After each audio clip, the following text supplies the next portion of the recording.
أعوذ بالله من الشيطان الرجيم بسم الله الرحمن الرحيم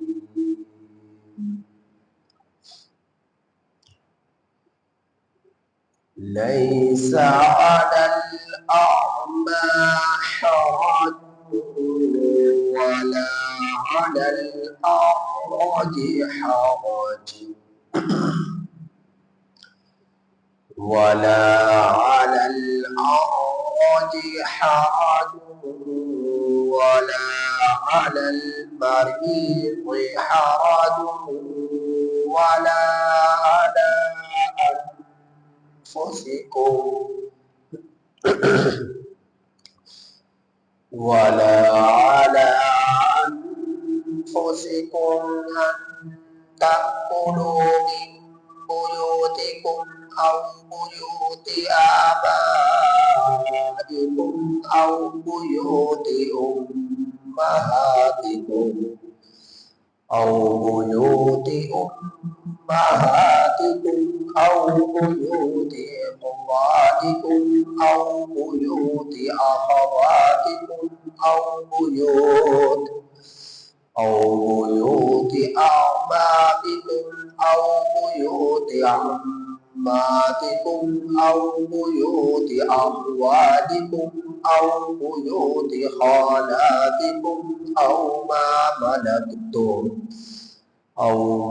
ملكتم مفاتحه أو صديقكم ليس عليكم جناح أن تأكلوا جميعا أو أشتاتا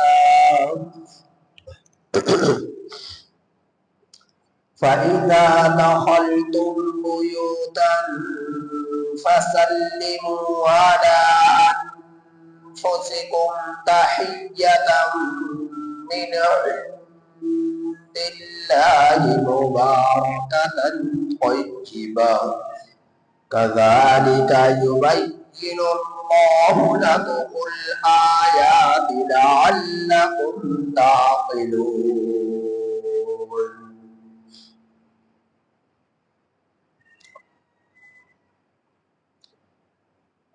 یہ سورہ نور کی آیت نمبر 61 آپ حضرات کے سامنے تلاوت ہے۔ اس آیت کریمہ کا ترجمہ یہ ہے، لیس علی الاعمى حرج، نہیں ہے اندھے پر حرج کوئی گناہ، ولا علی الاعرج حرج، اور نہ ہی لنگڑے پر کوئی گناہ، ولا علی المریض حرج، اور نہ ہی بیمار پر کوئی حرج، ولا علی انفسکم، اور نہ ہی اپنے آپ پر کوئی حرج، کوئی گناہ اس بات میں کہ تم کھاؤ ان تأکلوا من بیوتکم، اپنے گھروں سے، او بیوت آبائکم، یا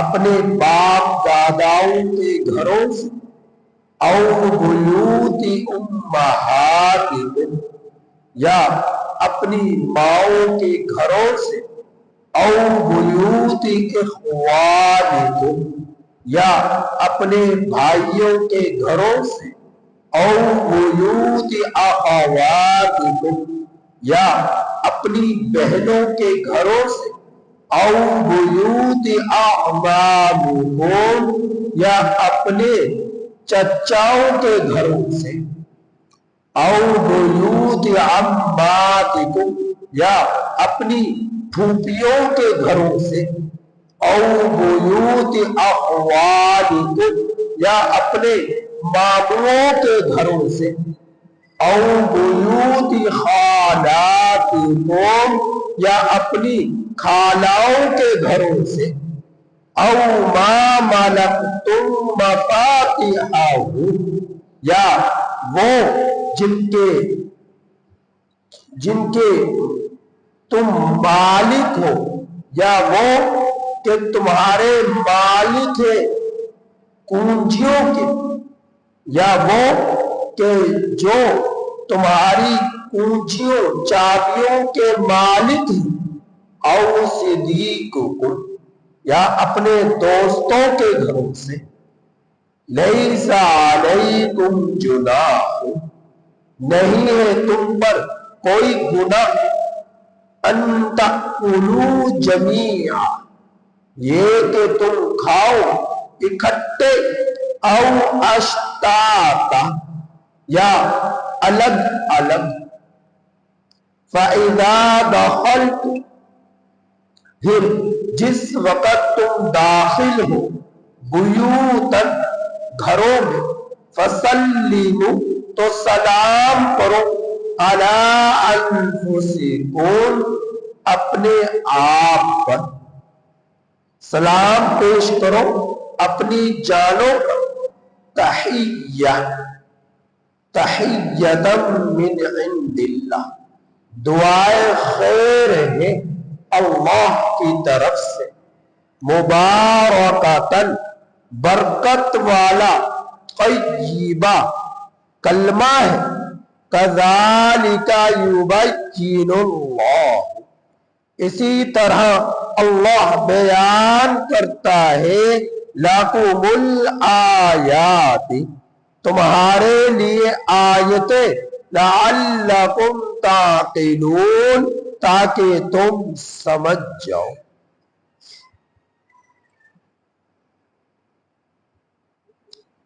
قرآن مجید میں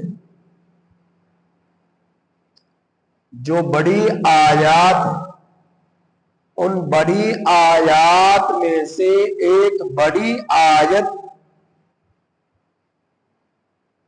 یہ بھی شمار ہوتی ہے۔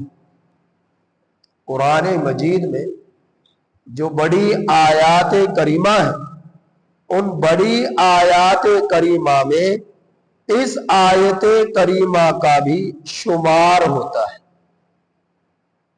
اب رہی یہ بات کہ قرآن مجید کی سورتوں کا سورتوں کے ساتھ، رکوعوں کو رکوعوں کے ساتھ، پاروں کا پاروں کے ساتھ کوئی ربط ہے یا نہیں، تو اس بارے میں دو گروہ ہیں۔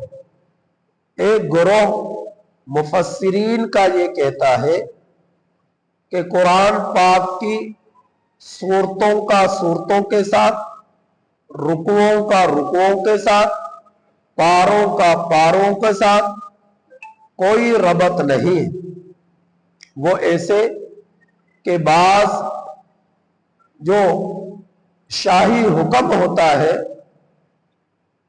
وہ شاہی حکم وزیر اعظم کو ہوتا ہے، وزیر اعلیٰ کا ہوتا ہے، اور پھر یہ حکم کبھی کسی کھانا بنانے والے باورچی کو ہوتا ہے، اور کبھی کپڑے سلائی کرنے والے جو ہے سلائی کرنے والے کو ہوتا ہے، اور کبھی کھانا بنانے والے کے لیے ہوتا ہے۔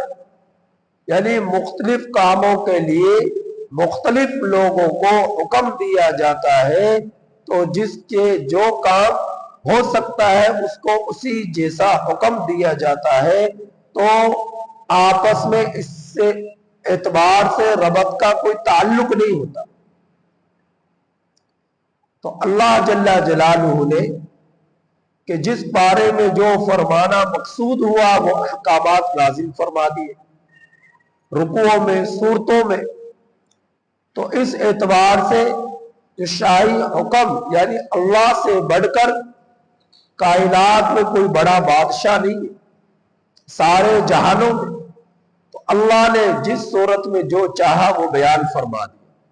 जिस रुकू में जो चाहा वो बयान फरमा दिया और जिस पारे में जो चाहा वो बयान फरमा दिया। लेकिन मुफस्सिरीन का दूसरा ग्रुह कहता है नहीं, सूरतों का सूरतों के साथ, पारों का पारों के साथ, रुकुओं का रुकुओं के साथ रबत है। वो इस तरह कि आप देखें पीछे रुकुओं में आपने सुना अमूमी हुक्म था कि या अय्युहल्लज़ीना आमनू ला तदखुलू बुयूतन गैरा बुयूतिकुम, कि जब तुम अपने घरों के सिवा और घरों में जाओ तो इजाजत लेकर जाओ। इजाजत मिले तो अंदर दाखिल हो, इजाजत ना मिले तो दाखिल ना हो।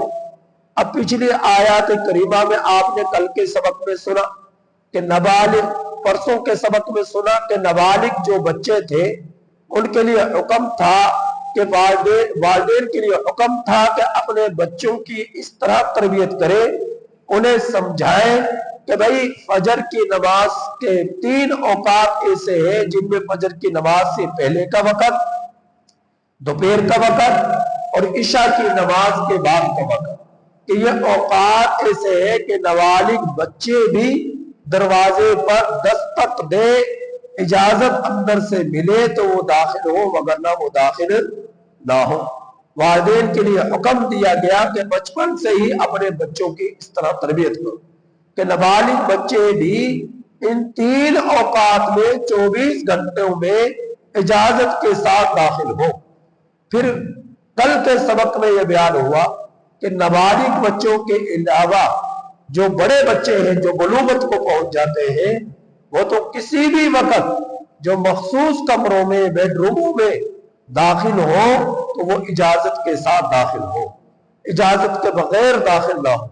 अब अगरचे अपना ही घर है लेकिन अपने घर के अंदर वालिदैन के कमरे में, भाई भाभी के कमरे में, जो शादीशुदा जोड़ा है उनके कमरे में, और जो है गैर शादीशुदा जो बालिग लोग हैं उनके कमरों में, तो अपनी औलाद भी जो बुलूगत को पहुंच चुकी वो भी दस्तक देकर दाखिल हो। किसी भी वक्त जब भी वो आए बगैर दस्तक देकर वो अंदर दाखिल ना हो। अब देखिए रबत चला आ रहा है, रबत चला आ रहा है। पहले अमूमी हुक्म था, फिर खुसूसी हुक्म हुआ, फिर अपनी औलाद के लिए हुआ, फिर अपनी औलाद में 2 तरह की औलाद हो गई, एक नाबालिग औलाद है, एक बालिग औलाद है। अब ये हुक्म अहकामात चले आ रहे, अहकामात चले आ रहे। अभी उसी से मिलता जुलता हुक्म मेरे रब ने इस आयत करीमा में बयान फरमा दिया। अब जब तुम किसी के घर में जा रहे हो तो बसा बात ऐसा होता है, घरों में जाने वाले ऐसे वक्त में जाते हैं कि जो खाने का वक्त होता है। अब जो खाने का वक्त होता है, अब आने वाले बसा औकात अपाहज होते, माजूर होते। अब माजूरीन में नाबीना भी आ जाता है, माजूरीन में लंगड़ा भी आ जाता है। अब ये माजूर समझ रहा है मैं तो कमा नहीं सकता, मैं किसी को खिलाऊंगा कैसे? और जब मैं खिला किसी को नहीं सकता तो मैं किसी के घर जाकर खाऊं क्यों? मैं तो कमा नहीं सकता, किसी को खिला नहीं सकता। जब मैं किसी को खिला ही नहीं सकता तो मैं किसी के घर में जाकर खाऊं क्यों? तो शर्मिंदगी महसूस करते और हिचकिचाहट महसूस करते। मेरे रब ने फरमाया नहीं, हिचकिचाहट महसूस करने की जरूरत नहीं। अगर तुम ऐसे औकात में किसी के घर में जाते हो जो खाने का वक्त है और घर वाले जिसके घर में तुम जा रहे हो वो तुम्हें खाना खिलाना चाहते हैं, तो शर्मिंदगी ना महसूस करो, बिला झिझक खा लिया करो। इस खाने में कोई हरज नहीं, कोई गुनाह नहीं है। अल्लाह जल्ला जलालुहु ने उसकी तफसील इस आयत करीमा में बयान फरमाई। फरमाया लैसा अलल आमा, नहीं है कोई गुनाह अंधे पर, हरज, हरज कोई हरज, कोई गुनाह, कोई मुजाहिका नहीं, कोई शर्मिंदगी महसूस करने की जरूरत नहीं। वला अलल आरजी, ना ही लंगड़े के लिए कोई हरज है, कोई गुनाह है। वला अलल मरीज हरज, और ना ही बीमार पर। वला अला अनफुसिकुम, ना ही अपने आप पर इस बात में अंता मिन बुयूतिकुम, ये कि तुम खाओ अपने घरों से, औ बुयूति आबाइकुम, या अपने बाप दादाओं के घरों से। कि ऐसे वक्त में आ जाओ, आकर लंगड़ा भी खा सकता है, घर वाले खाना पेश करते हैं, अंधा भी खा सकता है, घर वाले खाना पेश करते हैं, बीमार भी खा सकता है। अगर जिस घर में जा रहे हो उस घर वाले बीमार के लिए खाना पेश करते हैं तो हिचकिचाहट और शर्मिंदगी महसूस ना करे, जो घर वाले पेश कर रहे हैं उसे खा लो बगैर शर्मिंदगी के। और फिर फरमाया अपने बाप दादाओं के घरों से भी खा सकते। अब ये एक शख्स ने आकर नबी करीम सल्लल्लाहु अलैहि वसल्लम से शिकायत की, अल्लाह के रसूल सल्लल्लाहु अलैहि वसल्लम, मेरा बाप वो मुझसे, क्या उसका मुझ पर हक है कि मेरे माल पर, कि मैं उसे माल दूं या अपने घर में अपने खाने पर कि मैं उसे खाना खिलाऊं? अल्लाह के रसूल सल्लल्लाहु अलैहि वसल्लम ने फरमाया, अंत व मालुका, अंत व मालुका, तू और तेरा माल और सारा कुछ तेरे बाप का है। यानी तू भी तेरे बाप का, तेरा माल भी तेरे बाप का, यानी सारा कुछ वो है। जो तू अपने बाप को नहीं खिला सकता तो वो किसको खिलाएगा? तेरा खाना भी, तेरा माल भी, सब कुछ तेरा बाप का है। तो आप सल्लल्लाहु अलैहि वसल्लम ने फरमाया कि बाप से बढ़कर कौन हो सकता है? कि अल्लाह पाक ने इस्लाम के अंदर कितनी अहम तरीन जो है मसाइल बयान फरमा दिया, अहकामात नाज़िल फरमा दिए और ईमान वालों पर ये शफकत फरमा दी, कितने प्यारे अहकामात देकर। वगरना आप यूरोप में चले जाए, जब यूरोप में जिन बच्चों को जन्म दिया माँ बाप ने, वही बच्चे जब 16-17 साल के हो जाते तो उनके रास्ते अलग हो जाते, मकान अलग हो जाते और उनका बाल अलग हो जाता है, घर बार अलग हो जाता है, और वो औलादे अपने माँ बाप को बाहर निकाल देती है। क्यों निकाल देती है? कि अब उनका उन पर कोई हक नहीं है, उनका उन पर कोई हक नहीं। एक अल्लाह वाले गुजरे, हजरत सरफराज खान सफदर साहब रहमतुल्लाह अलैह, वो बयान फरमाते कि मैं एक सफर पर था, मैंने देखा कम अज कम लगभग 125 साल की एक औरत है, खातून है, और बाजार से कोई चीज खरीद कर ला रही। अब वो 10 कदम चलती है बैठ जाती है, 10 कदम चलती है बैठ जाती है। तो पूछने वालों से पूछा गया, बताने वालों ने बताया, और उन्होंने पूछने वालों से पूछा कि बताओ ये औरत ऐसा क्यों कर रही है, क्या इसके घर में इसकी औलाद नहीं है? तो बताने वालों ने बताया इसकी औलाद है, इसके पोते हैं, इसके पड़पोते हैं, खानदान वाली है, बड़ा खानदान है, लेकिन इसको अलग कर दिया है। पोते अलग रहते, बेटे अलग रहते। अब ये अपने घर का मामला खुद देखती है, खुद बाजार से सब्जी खरीद कर ला रही, खुद बाजार से घर की जरूरत की चीजें खरीद कर ला रही। अब इतना बुढ़ापे की इस उम्र को पहुंच चुकी कि चंद कदम चलती है बैठ जाती है, चंद कदम चलती है बैठ जाती है, क्योंकि ज़ौक़ इस कदर जो है शिद्दत इख्तियार कर गया कि जिस्म में ताकत ही नहीं है। या अल्लाह जल्ला जलालू ने इस इस्लाम के अंदर मुसलमानों के लिए, शरीयत के अंदर ईमान वालों के लिए कितने प्यारे अहकामात दे दिए कि माँ बाप की खिदमत करो, बाप को राजी करोगे जन्नत मिलेगी, माँ को राजी करोगे माँ के कदमों के नीचे जन्नत है, अल्लाह राजी होगा। और फरमा दिया मेरे नबी ने, रिज़ा रब्बी रिज़ल वालिदी व सख़्त रब्बी व सख़्तुल वालिदी, कि रब की रजामंदी वालिदैन की रजामंदी में, रब की नाराजगी वालिदैन की नाराजगी में। अगर तुम चाहते हो कि अल्लाह तुमसे खुश हो जाए तो माँ बाप को खुश रखो। अगर तुम्हें अल्लाह की खुशी की फिक्र नहीं तो माँ बाप को नाराज कर दो। माँ बाप नाराज हुए, अल्लाह नाराज हो गया, माँ बाप खुश हुए, अल्लाह खुश हो गया। और